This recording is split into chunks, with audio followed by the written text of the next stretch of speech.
काम कोई भी हो, चिंता उसे और ज्यादा कठिन बना देती है। एक लोक कथा के अनुसार पुराने समय में एक राज्य में अकाल पड़ गया। इस वजह से राजा को बहुत नुकसान हुआ। उसे प्रजा से लगान भी नहीं मिल पाया।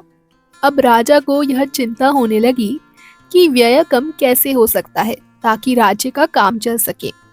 राजा को अब ये भी चिंता थी कि भविष्य में फिर अकाल ना पड़ जाए।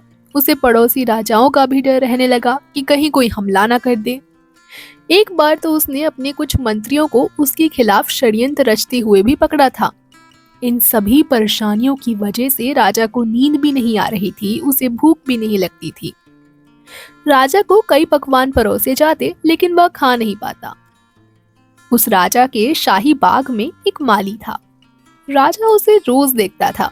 वह प्याज और चटनी के साथ 7-8 मोटी मोटी रोटियां खा जाता था और हमेशा खुश रहता था। जब राजा के गुरु ने ये सब देखा तो उन्होंने राजा से कहा कि अगर आपको नौकरी ज्यादा अच्छी लगती है तो मेरे यहाँ नौकरी कर लो। मैं तो ठहरा साधु, मैं आश्रम में ही रहूंगा। लेकिन इस राज्य को चलाने के लिए मुझे एक नौकर चाहिए। तुम पहले की तरह ही महल में रहो, राज सिंहासन पर बैठो और शासन चलाओ। यही तुम्हारी नौकरी होगी। राजा खुश हुआ और उसने गुरु की बात मान ली और वह अपने काम को नौकरी की तरह करने लगा। फर्क कुछ भी नहीं था, काम वही था, लेकिन अब राजा जिम्मेदारियों और चिंता से लदा हुआ नहीं था। कुछ महीनों बाद उसके गुरु आते हैं। उन्होंने राजा से पूछा, कहो तुम्हारी भूख और नींद का क्या हाल है?